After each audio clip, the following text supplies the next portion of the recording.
आषाढी यात्रेसाठी पंढरपूर नगरपालिका प्रशासन सज्ज असल्याची माहिती मुख्याधिकारी महेश रोकडे यांनी दिली असून स्वच्छतेसाठी 1542 कर्मचारी या ठिकाणी उपलब्ध राहणार आहेत।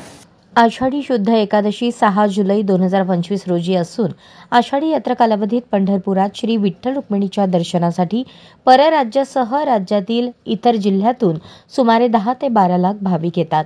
येणाऱ्या भाविकांच्या व स्थानिक नागरिकांच्या आरोग्य, सुरक्षिततेच्या आणि स्वच्छतेच्या दृष्टीने आवश्यक सोयीसुविधा उपलब्ध करून देण्यासाठी नगरपालिका प्रशासन सज्ज असल्याची माहिती मुख्याधिकारी महेश रोकडे यांनी दिली।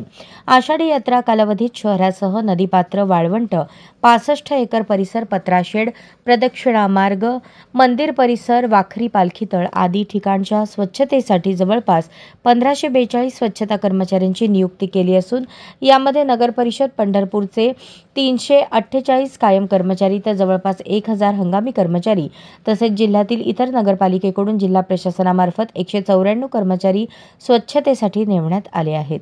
प्रशासनामार्फत पाणी पुरवठ्याच्या सर्व यंत्रणा सुस्थितीत असल्याची खात्री करण्यात आली आहे। आषाढी यात्रा कालावधीत महिलांच्या स्वच्छतेच्या आणि सुरक्षिततेच्या दृष्टीने शहरामध्ये वेगळ्या शौचालयांची व्यवस्था करण्यात आलेली आहे। तसेच नदीपात्र, वाळवंट परिसर, वाखरी पालखीतळ, 65 एकर व इतर विविध ठिकाणी हिरकणी कक्ष स्थापन करण्यात येत असून कक्षाच्या ठिकाणी सॅनिटरी नॅपकिन वेंडिंग मशीन बसवण्यात येणार आहे। भाविकांना स्वच्छ पिण्याच्या पाण्याचा पुरवठा व्हावा यासाठी शहरातील सार्वजनिक बोरवेल, हातपंप आदी ठिकाणच्या पाण्याची तपासणी करण्यात आलेली आहे। सुरक्षेच्या दृष्टीने शहरातील जीर्ण व धोकादायक इमारतींना नोटिसा देण्यात आल्या असून शहरातील व वाळवंटातील अतिक्रमणे काढण्यात आली आहेत। वाहन तळावरील दिशादर्शक फलक लावण्यात आले असून आवश्यक ठिकाणी बॅरिकेडिंग करण्यात येणार आहे। शहरातील सर्व प्रमुख रस्त्यांसह प्रदक्षिणा मार्ग, दर्शन बारी येथील लाईट दुरुस्तीची कामे करण्यात आली आहेत। नदीपात्रात व घाटावर अखंडित व पुरेसा प्रकाश मिळावा यासाठी नदीपात्रात 13 हायमास्ट पॉइंट्स, घाटांवर 200 वॅटचे LED दिवे चालू करण्यात आले आहेत। सार्वजनिक शौचालयातही लाईटची व्यवस्था करण्यात येत आहे।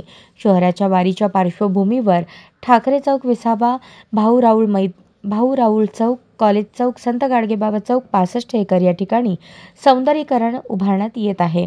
यात्रा कालावधीत येणाऱ्या भाविकांनी शौचालयाचा वापर करावा, सिंगल यूज प्लास्टिकचा वापर टाळावा तसेच आरोग्य सुस्थितीत राहण्यासाठी नगरपालिका प्रशासनाच्या सूचनांचे पालन करावे असे आवाहनही मुख्याधिकारी रोकडे यांनी केले।